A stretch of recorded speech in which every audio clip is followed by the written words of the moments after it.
Hai hai, apa kabar teman-teman YouTubeku? Semoga semua dalam keadaan sehat ya.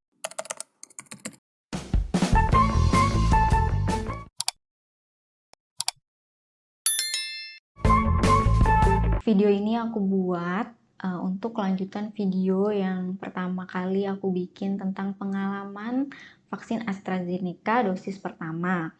Bagi teman-teman yang belum sempat nonton video vaksin dosis pertama, teman-teman bisa klik di pojok kanan atas supaya nyambung ketika nonton video yang sekarang. Tapi kalau teman-teman memang mau langsung nonton yang dosis kedua ini, nggak masalah, lanjutin aja. Sebelumnya aku mohon maaf kalau di tengah-tengah video atau sepanjang aku video ini ada suara ketok-ketok palu karena tetangga baruku baru aja pindah ke tempat ini dan ada sedikit renovasi, jadi mohon dimaklumi ya. Oke, aku mulai ceritanya. Aku vaksin dosis kedua di tanggal 21 Agustus 2021. Kok baru upload sekarang? Ya, karena aku ada beberapa urusan yang nggak bisa ditunda, harus selesai cepat. Jadi aku utamain prioritasku dulu. So ya, baru sempat sekarang. Maafin ya. Lanjut, sebenarnya aku dapat jadwal vaksin kedua di tanggal 4 September 2021. Namun, rumah sakit yang bekerja sama dengan tempat suami bekerja menyarankan untuk segera melakukan vaksinasi dosis kedua.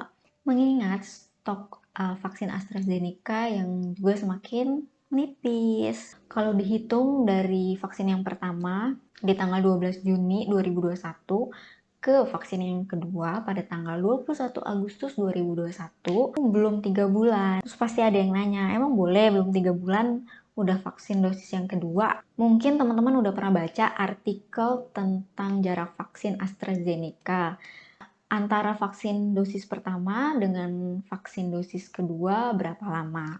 Disarankan 8 hingga 12 minggu. Nah, tanggal 21 Agustus 2001 itu tepat 10 minggu jarak dari vaksin pertama hingga vaksin kedua ini. KIPI yang aku alami di vaksin dosis pertama dengan dosis kedua tentunya berbeda.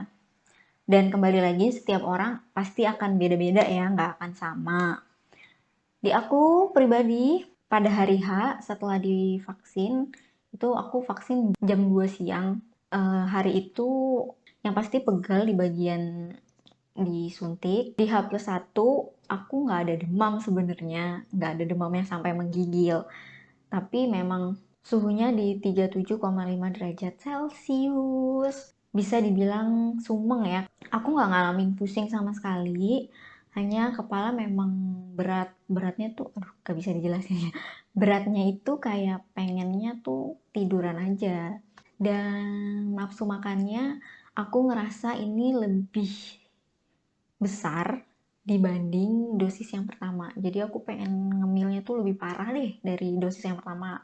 H+2 setelah vaksin dosis kedua nggak ada yang dirasa gimana, jadi udah kayak biasa lagi aja gitu. Dan aku sempat kepikiran mungkin pas saat aku ngalamin sumeng itu akibat aku kurang tidur di malam sebelum vaksin. Jadi aku tidurnya itu telat banget jam 2 pagi. Entah karena aku stres besok mau vaksin atau karena banyak pikiran, I don't know. Nggak tahu, nggak bisa tidur aja. Tapi sih puji Tuhan, walaupun aku kurang tidur, tapi aku bisa, maksudnya hanya mengalami sumeng sedikit. Tapi memang lebih baik sebelum vaksin ya dalam kondisi fit gitu, kondisi fit, tidur yang cukup gitu kan. Nah, untuk suamiku, dia juga berbeda dengan vaksin yang pertama, efek kipinya. Kalau yang sekarang, dia nggak mengalami meriang, demam gitu. Jadi dia hanya di H+1 setelah vaksin, hanya mengalami pusing saat bangun tidur. Terus diminumin paracetamol, setelahnya udah balik normal lagi. Dan ternyata KIPI-nya itu antara dosis pertama dengan dosis kedua itu bisa beda-beda gitu. Jadi nggak pasti selalu sama. Misalkan di vaksin yang pertama meriang, vaksin yang keduanya malah nggak apa-apa gitu. Aku yang di vaksin pertamanya cuman pusing, di vaksin yang keduanya bisa sedikit sumeng gitu. Jadi kayak balik lagi mungkin tergantung dari kondisi badan ya. Bagi teman-teman yang di daerahnya sudah ada fasilitas dan sudah tersedia vaksin, yuk kita manfaatkan untuk segera divaksin, mengikuti anjuran dari pemerintah, dari WHO, karena masih banyak orang-orang yang pengen vaksin tapi belum tersedia. Jadi kita jangan sia-siakan itu ya. Bagi teman-teman yang di daerahnya masih belum mendapatkan fasilitas atau belum dengan mudah mendapatkan fasilitas vaksin, aku doakan semoga pendistribusian vaksin bisa merata di seluruh pelosok negeri kita. Amin.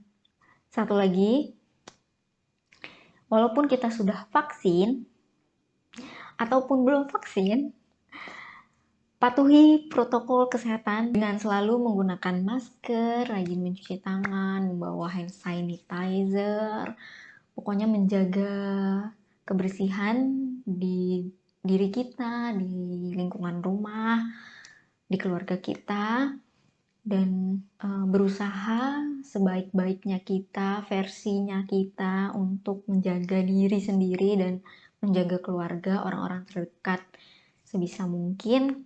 Tetap patuhi protokol kesehatan dimanapun kalian berada.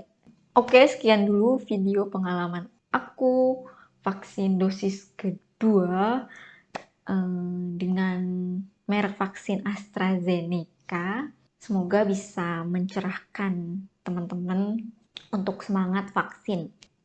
Sampai jumpa di video selanjutnya.